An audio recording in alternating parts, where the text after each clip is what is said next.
All right. Greetings and blessings, everybody.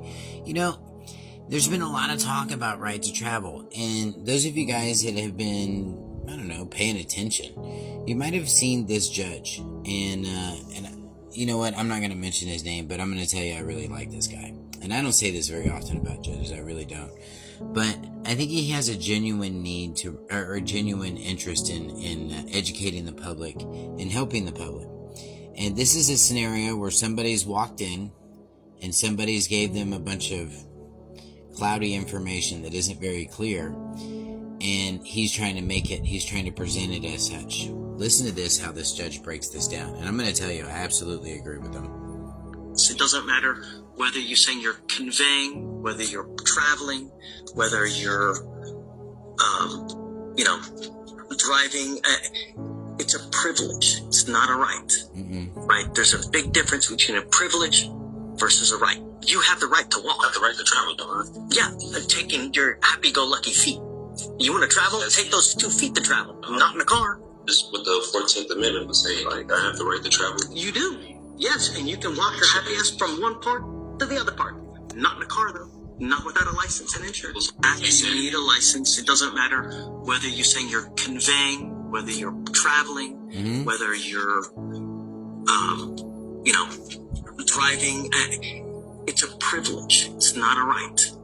Right? There's a big difference between a privilege. Now, a lot of you guys out there have probably gotten some information from, Crooked David, or God knows who else is putting this out there, but they're probably saying some conflicting information. No, you have the right to travel. The Constitution says you have a right to travel. Well, you do have a right to travel. But the problem is, here's where they get us, you guys. Traveling and commercial commerce. If you really think about that. Every time you pull off the interstate, you buy anything from a convenience store, you get gas. You're not getting it for free. So what are we doing? You're doing commerce. And you're doing commercial commerce. So just because they didn't catch you doing it when you were pulled over doesn't mean that you had the intent, that you didn't have the intent to do commercial commerce, or you didn't have the intent to do commerce. Because if we're going to the store to buy something, then we're doing commerce. Now, here's the other part of this that I want to clarify as well. He says, you can take your feet and you can travel anywhere. And he's correct. The problem is that our vehicles create a certain amount of liability because they're 3, 4, 5,000 pounds of steel going down the street at 80 miles an hour.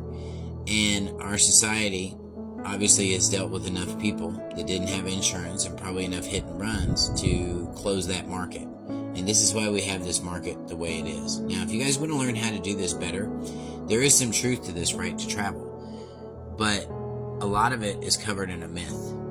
If you want clarity, I've actually done this process. I've actually traveled the country for 2.5 years with no state plates. I did it legitimately. I didn't get stopped, didn't get harassed by the police. And I would love to share with you my story on what I experienced, and more importantly, why I don't have those plates on my car anymore. Those of you guys that don't know what I'm talking about, flip through my page here and you'll see I've had some plates, and I've done this process and done it properly. But this right here is going in half loaded and not having all the information.